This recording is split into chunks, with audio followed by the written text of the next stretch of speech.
Hello students, today we are going to discuss conservative and non-conservative forces. First of all, let us start conservative forces. What are conservative forces? I am taking an example to explain conservative forces. हमारे पास एक object है, इस object को हम h height तक move कर रहे हैं, यहाँ तक ले जाए। आप सबको पता है कि इस केस में जो वर्क डन होगा, फोर्स कितना अप्लाई करना पड़ेगा। फोर्स की वैल्यू हो जाएगी वेट के इक्वल जो है, कम से कम आपको F equal to mg apply करना पड़ेगा। mgh, h हाइट, यहाँ वर्क डन हो गया mgh। अभी हम इसी ऑब्जेक्ट को इतनी ही हाइट तक ले जा रहे हैं। हाइट वही है, जो हाइट यहाँ पे थी वही हाइट यहाँ भी, लेकिन इस बार रास्ता बदल दिए हैं। हम रास्ता ऐसे ले जा रहे हैं, इस ऑब्जेक्ट को ऐसे ले जा रहे हैं इंक्लाइन प्लेन से। इस केस में भी जो वर्क डन की वैल्यू आती है, अभी हम लोग डिस्कस करेंगे, mgh ही आती है। यही नहीं, इसी ऑब्जेक्ट को इतनी ही हाइट तक स्टेयर्स के थ्रू अगर ले जाएं, हम सीढ़ियों के रास्ते से ले जाएं, तो भी वर्क डन की वैल्यू यही आती है। वर्क डन इस केस में भी mgh ही है। आप देखें इस ऑब्जेक्ट के ऊपर कौन सा फोर्स लग रहा है, इस ऑब्जेक्ट पे ग्रेविटेशनल फोर्स लग रहा है। यानी ऐसे फोर्सेस जिनके द्वारा जो वर्क डन है वो रास्ते पे डिपेंड ना करें, वो पाथ इंडिपेंडेंट हों। They only depends upon the initial and final positions, initial and final positions, not upon the path. Such forces are called conservative forces. ऐसे फोर्सेस जिनके द्वारा जो वर्क डन है वो पाथ इंडिपेंडेंट हो, ऐसे फोर्सेस को हम कंजर्वेटिव फोर्सेस कहते हैं। Those forces by which the work done is path independent, they only depends upon the initial and final positions of the object, they are called conservative forces. For example, gravitational force. Gravitational force conservative force है। Electrostatic force या electric force, ये भी conservative force है। Magnetic force, ये भी conservative forces है। Conservative forces की एक और स्पेशलिटी ये होती है कि आप अगर ऑब्जेक्ट को ऐसे ले जा रहे हो यहाँ से यहाँ तक, हम एज्यूम कर रहे हैं कि ये पॉइंट ए है और ये पॉइंट बी है, वाया फर्स्ट पाथ हम ले जा रहे हैं, तो इसमें जो वर्क डन होगा WA to B via path 1, और फिर हम B से A तक ले जा रहे हैं बॉडी को वाया पाथ 2। तो इन दोनों वर्क डन को हम ऐड करें B to A via path second, it is equal to 0। Means work done under influence of conservative force in a closed path is 0। यानी आप कह सकते हो कि A to B ऑब्जेक्ट को इस रास्ते ले जाने में जितना वर्क हमें करना पड़ेगा वही यहाँ पे आपको रिसीव होगा। ये नेगेटिव वर्क डन होगा, ये अगर प्लस W है तो ये माइनस W होगा। तो इस तरह से पूरे क्लोज लूप में, एक राउंड ट्रिप में कंजर्वेटिव फोर्सेस के द्वारा जो वर्क डन होता है उसकी वैल्यू 0 होती है। इसको हम लोग इलस्ट्रेट करेंगे, इसको एक्सप्लेन करेंगे, इसको देखेंगे। यहाँ पे मैं कुछ एग्जांपल्स जो है दिखा रहा हूँ आपको। यहाँ जो ऑब्जेक्ट है इसको हमने h हाइट तक मूव किया है, तो यहाँ वर्क डन सीधे सीधे हम जो है Fs cos थीटा यूज किए हुए हैं। F की वैल्यू mg है, S is equal to h, cos 0 is equal to 1, mgh भी है। यहाँ देखें हम इंक्लाइन प्लेन से बॉडी को मूव कर रहे हैं। यहाँ वर्क डन W2 की वैल्यू, हालांकि ये mgh होगी, हमने पहले ही बता दिया है। कैसे होगी इसको हम देखते हैं।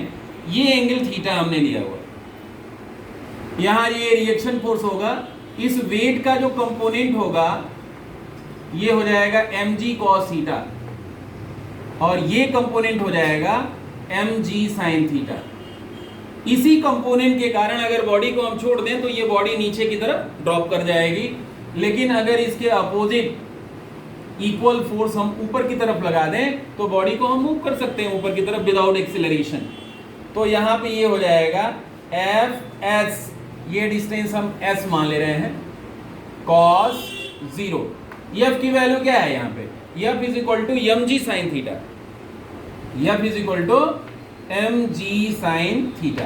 And what about S, sine theta is equal to perpendicular upon hypotenuse, you know it, sin theta is equal to perpendicular is h and hypotenuse is s. So s is equal to h upon sin theta. This is h upon sin theta. What we may write, sin theta will be cancelled with sin theta and you are left with mgh.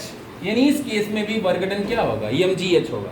अब यहाँ पे हम देखते हैं, आप देखें अगर इस ऑब्जेक्ट को हम ऐसे मूव कर रहे हैं तो हमें फोर्स जो अप्लाई करना पड़ेगा वो mg के इक्वल अप्लाई करना पड़ेगा, और इस तरह से डिस्प्लेसमेंट यानी यहाँ वर्क होगा, लेकिन यहाँ क्या वर्क होगा, क्या यहाँ वेट ऐसे है और डिस्प्लेसमेंट, दोनों के बीच में एंगल कितना है, 90 डिग्री। यानी जब भी आप स्टेयर्स पे हॉरिजेंटल मूवमेंट करोगे तो वर्क डन की वैल्यू 0 होगी, और वर्टिकल मूवमेंट करोगे तो वर्क करना पड़ेगा।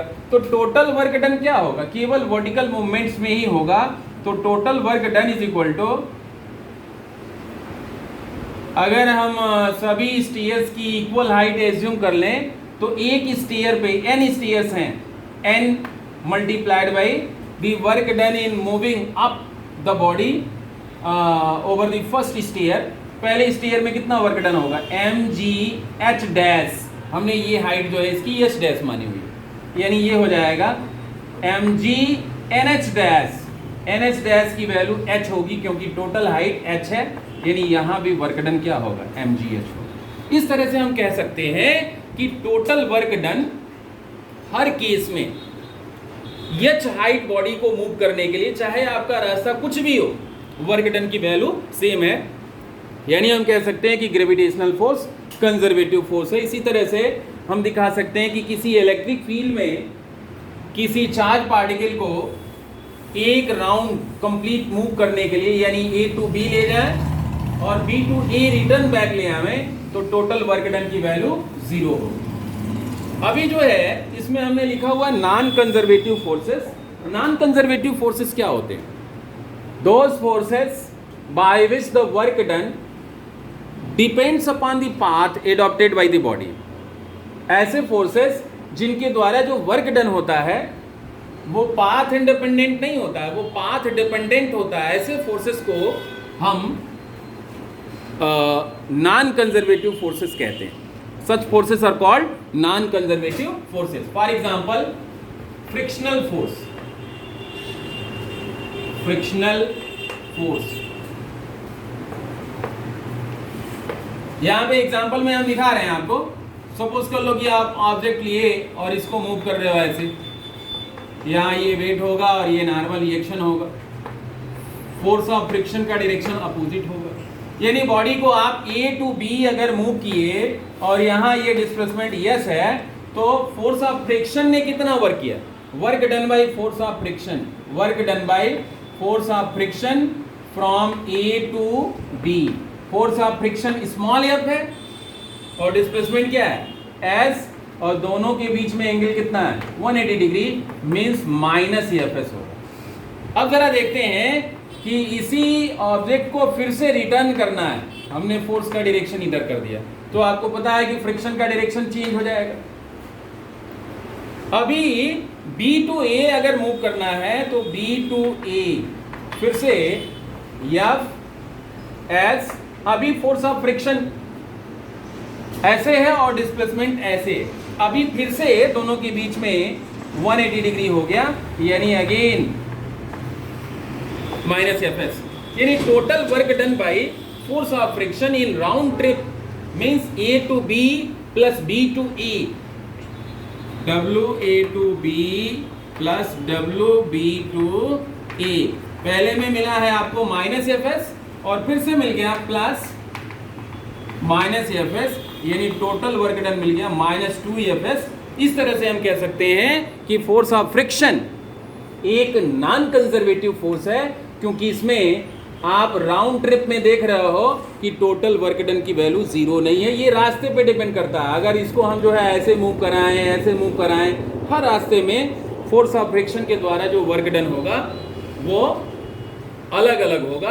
रास्ता जितना ही बड़ा होगा, रास्ता जितना ही लंबा होगा, फोर्स ऑफ फ्रिक्शन के द्वारा जो वर्क डन होगा उतना ही बड़ा होगा।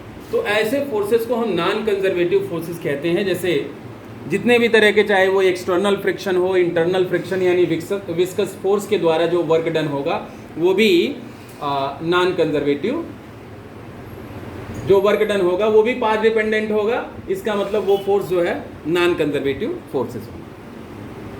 That's all. थैंक्स।